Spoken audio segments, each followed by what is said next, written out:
Gist tèmi wọ́n ní kábíyèsí wọ́n lọ sí Àkúrẹ́ láti lọ visit Queen Naomi. Ẹ̀yin èèyàn lé ẹ jẹ́ ká jọ gbọ́ gist tèmi. If today is your first time on my channel, please can you go straight and press the notification bell so that whenever I post any gist you can get it. My name is Mashola. I normally speak Yoruba on my channel and sometimes English. To my old subscribers, I say thank you. God Almighty will bless you. Òkè lọ́lá yín á máa lọ o. Ọlá yín ò ní lọ ìsàlẹ̀ láíláí, èmi ọmọ yín ni o. Mashola. I do speak Yoruba on my channel and I normally talk about royal gist and celebrity gist. Please subscribe, like and share. Thank you for your support. I do appreciate you all.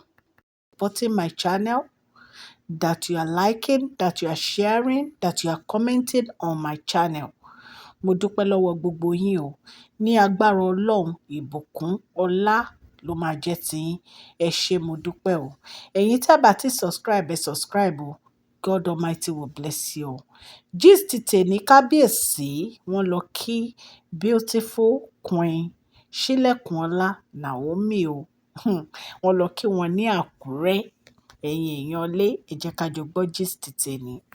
Kábíyèsí bi Queen Naomi ò yí pé kí ló dé tí Queen Naomi tó ń reject gbogbo àwọn offer wọn. Àwọn sọ wípé kọjá káwọn lọ fún vacation pẹ̀lú Tádéníkáwò, wọ́n reject ẹ̀. Àwọn sọ wípé kọjá káwọn lọ jẹ dinner tí àwọn èèyàn tí wọ́n ti organize fún àwọn. Queen Naomi refuse wọn wá. Wọ́n ní àwọn fẹ́ mọ reason tí Queen Naomi fi ń reject àwọn offer yìí. Nǹkan tí Queen Naomi sọ fún kábíyèsí ò ní pé àwọn ò lè gbé ọmọ àwọn wá síbi tí kábíyèsí bá wà nítorí àwọn olórí yìí. Ipe torí àwọn ò fẹ́ wàhálà. Ipe wọ́n dẹ̀ tí pé àwọn olórí yìí, ipe wọ́n ti rò wípé ọmọ àwọn ò ní nǹkan tó wà láàárín àwọn àti kábíyèsí.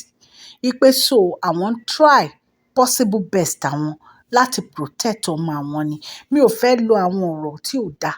Ṣó ti yé yín èèyàn tí bá ti ń sọ̀rọ̀ ẹ understand. Mi ì fẹ́ máa lo àwọn ọ̀rọ̀ tí ò dáa. Ṣé mọ̀ pé ọmọ kékeré wà involve nínú ọ̀rọ̀ tá à ń sọ. So ìtorí ẹ̀ ni mo fi ń pẹ́ ọ̀rọ̀ sọ. Ṣó ti yé yín. So nǹkan tí Queen Naomi sọ nìyẹn pé àwọn fẹ́ a safe environment. Ẹ jẹ́ kí n put ẹ̀ báyìí. Àwọn fẹ́ safe environment fún ọmọ àwọn. Ìtorí ẹ̀ làwọn ò fi wá síbi tí kábíyèsí wà nítorí àwọn olórí yìí.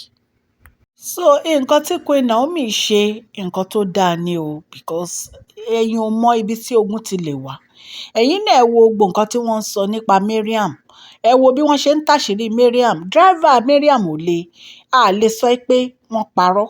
A lè sọ pé wọ́n parọ́ bọ̀. Nǹkan tí wọ́n rí náà ń sọ. Ẹ dẹ̀ rí, a dẹ̀ ti sọ fún yín. Ipe driver ń sọ pé ibi báyìí ló mú un lọ, ibi báyìí ló mú un lọ. Àwọn ti lọ tó ibi méje.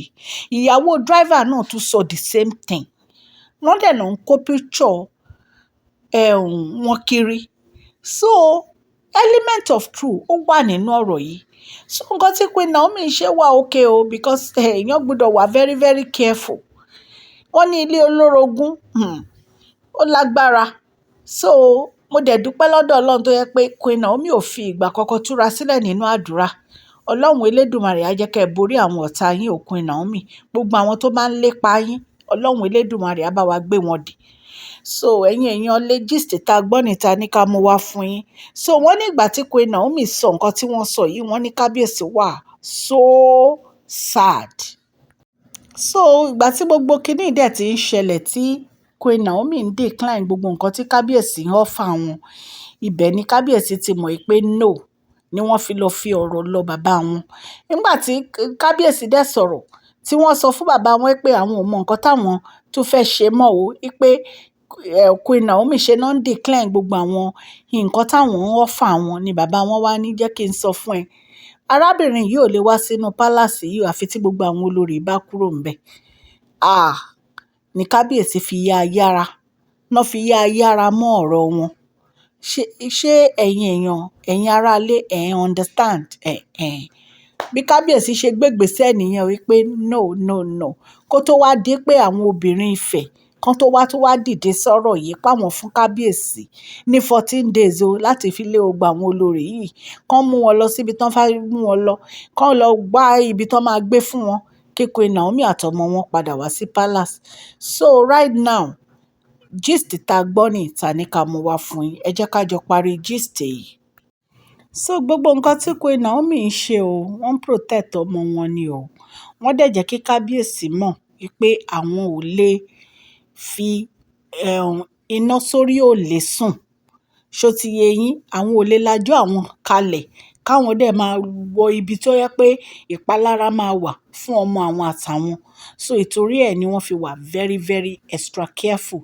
Wọ́n ní kábíyèsí dẹ̀ understand. Wọ́n ní but kábíyèsí felt so bad wípé why tírú nǹkan báyìí máa máa ṣẹlẹ̀ sáwọn èèyàn lé èyí tá a gbọ́ yìí àlẹ́jì ni o. Mi ì bá kábíyèsí lọ sí Àkúrẹ́ o. So a gbọ́ a ní ká mú wá fún yín. Èèyàn lé tá a bá tún gbọ́ any update mi a máa jẹ́ kẹ́ ẹ mọ̀. So èèyàn lé so bí Queen Naomi ṣàṣe ṣàlàyé fún kábíyèsí, kábíyèsí dẹ̀ understand wọn pé kì í ṣe pé bóyá àwọn ò fẹ́ àwọn ń try láti disrespect kábíyèsí pé ṣùgbọ́n nǹkan tí ó ń ṣẹlẹ̀ gangan ni. Ṣó ti yé yín kó tó wá dé pé a tún wá gbọ́ wípé Mariam tún threaten Queen Naomi again. Ṣó ti yé yín? Ẹ rí gist tí mo ṣe tí Mariam threaten wọn.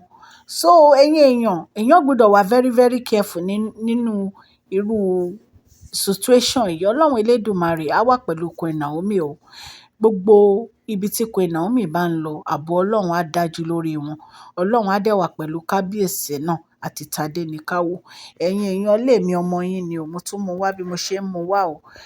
Etí tẹ fi ń gbọ́ mi ò ní di, ọwọ́ tẹ fi ń tẹ subscribe like ọwọ́ yẹn ò ní kan ìsàlẹ̀ àpò. Ní agbára Ọlọ́run òkè òkè lọ́la yín a máa lọ. Ẹ ṣé mo dúpẹ́ o. Please share this video, like and subscribe. God bless you all.